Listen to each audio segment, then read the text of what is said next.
What is going on, guys? Welcome to this week's episode of Whiskey Adventures. I've decided to go paddleboarding because I'm still in a locked down Scotland and it is got pretty chilly here. Winter has definitely kicked in right now. So I thought, why not pack up the paddleboard and do a little paddling adventure? Stick around till the end to see the most extreme whiskey tasting I've ever done in my life.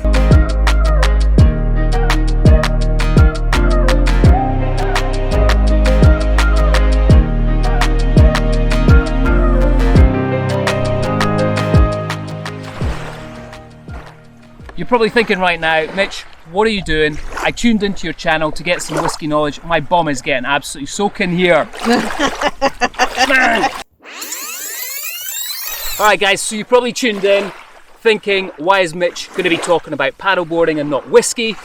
I wanted to get some whiskey knowledge, not see him fanning about on his paddleboard. I get it. There is a link for me with regards to paddleboarding and whiskey.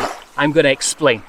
Rewind to 2010 and I got a job with Glenfiddich and moved to California, Newport Beach, all the way from Scotland with the family. So wife, 3-year-old daughter and golden retriever. Within a couple of days of being in California, I found paddleboarding and absolutely loved it. I mean, what's not to love, right? It's like walking on water, and at the end of the day, who doesn't want to be Jesus? So after kind of messing about in flat water in California, I started taking to the surf, paddle surfing. That was a lot of fun. Had a few moments where I got into trouble from some of the local surfers, you know, just not knowing the local spots, and plus being on a paddleboard didn't really help. So I think the highlight of my Glenfiddich career was when, I don't know how, but somehow I managed to get 3 Glenfiddich paddleboards made. Still wonder how I did that to this day. I got together with a stand-up paddleboard magazine and we did a 5-day trip over to Scotland, just paddleboarding all around Scotland. We did Loch Ness, we did the River Spey, we did this crazy river called Findhorn. That was especially nuts because I remember that I educated the guys on Scotch whiskey the night before. So in 2015 I moved to North Carolina, I moved east and became the national ambassador for Glenfiddich.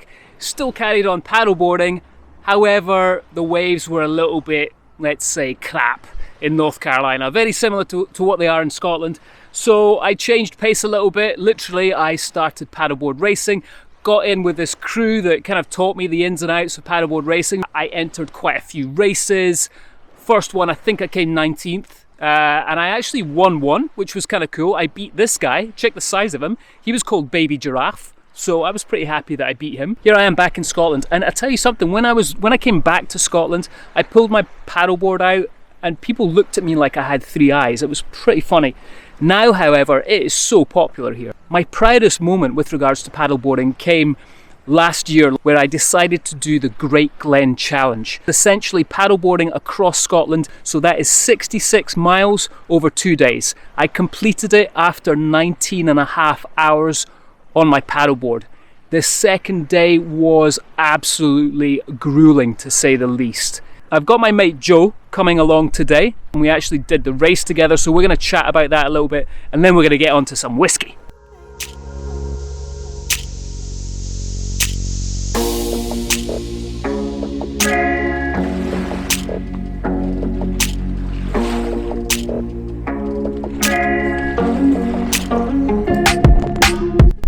So, nice wee paddle.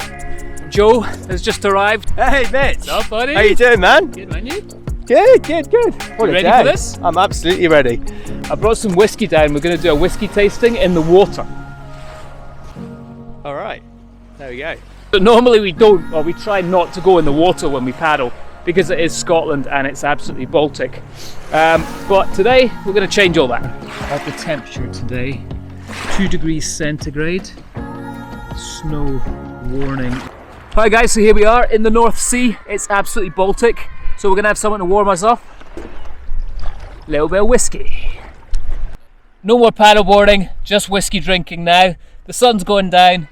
Yeah, so perfect time for a dram. All right, Joe, so talk to me about whiskey. We've had a couple of drams before. You kind of got into whiskey. You're not like a hardcore whiskey drinker though, or have you turned since last time I saw you? Yeah, have I turned? yeah, I do like a dram or two. Usually in the lounge with a roaring fire, or in a little whiskey snug, in the corner of a pub, something like that. What? Not usually. Not sitting in the North Sea. Not usually when it's what 8 degrees, frost and snow on the ground. But I'll give it a go. Maybe there's something in that. So I picked 3 drams for us to warm us up. This is the new Glenlivet they've just brought out, which is quite an interesting one because it's 12-year-old. Glenlivet's one of the most popular whiskies in the world. In Speyside, where Glenlivet is, it was rife for all this illegal whiskey making that was going on. So this is kind of like a tip their hat to all these illicit stills and illegal kind of distillers. It's still got that nice tropical fruit you get with like 12-year-old. You getting that? Yeah, there's a little peachiness, a little pineapple in there. Yeah. But it's still got a punch, a lot more punch than I'd usually expect from a Speyside. It's a little bit higher strength as well than 12-year-old, than normal 12-year-old. So this sits at 48% ABV, I think it is. That's delicious. Oh, that's warming me up nicely. The next one we're going to try is a wee bit of Kingsbarns. So you've been there already, the distillery. Local distillery to us right now. So Kingsbarns is just up the road in Fife. Opened its doors in 2014 and owned by the Weems family, and one of their kind of claim to fame, if you like, is that they're trying to source everything or make everything in Fife. So Fife barley. This is a very, very new release, a very young release. Obviously they're only 6 years old right now, 2020, yeah. 6-year-old distillery, so they still have very sort of young juice. And this is their dream to dram expression, which uses predominantly ex-bourbon casks, so you can see that by the colour. Kind of interesting right now as well because it is actually so cold, and this is quite a high, well yeah, it's 46%, so it's probably not chill filtered. You can see this almost like luging going on. See the way it's gone, this kind of cloudy colour, and that's what happens when you have a whiskey like that's an oil, eh? Yeah, when it's not chill filtered, because you still have those oils in there. What are you getting, Joe? I'm getting cold hands. I'm getting cold everything. It's quite silky. Silky, yeah. A little toffiness, a little pepperiness in there. What they've gone for here is what you call a lowland style of whiskey, right? Very light, very delicate. Traditionally, lowland styles of whiskey were always really nice light fruits going on. Tropical, maybe a little bit of banana. Yeah, in fact the first time I tried Kingsbarns was when it first opened in 14, maybe 14, 15, and I think I tried the white spirit, if that's what you call it. The new make. So this is quite interesting to see the finished product. For me, this is an example of these new distilleries that are coming out right now in Scotland. Small amount of liquid that's coming out of them, but really kind of doing everything the old school way. Time I've ever done a whiskey tasting in the water. It literally is like, you can see your breath here today, by the way, so it is that cold. Yeah. The last dram we're going to do is one that's definitely going to warm us up. A little bit of Kalila 12-year-old. Alright, Joe, so you like smoky? Absolutely, I love smoky, mate. Alright, give let's it do to a me. little bit of Kalila. Look, I'm shaking, man. You see that? Normally I shake because it's like excessive brand loyalty and I'm like hungover the next day, but that was actually genuinely just cold. So Islay whiskies, you like Islay whiskies?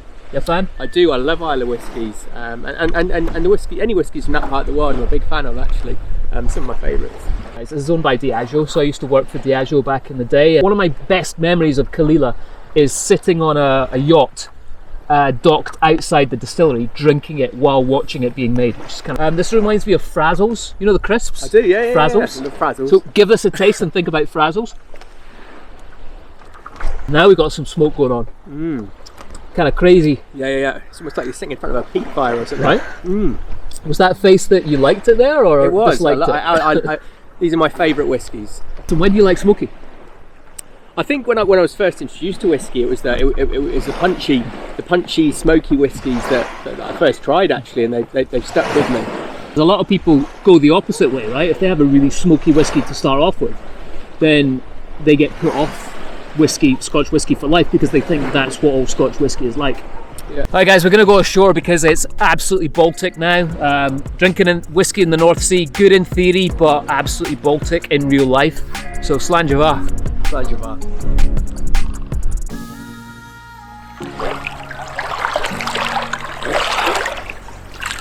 Whiskey Adventures, episode 3. It's a wrap.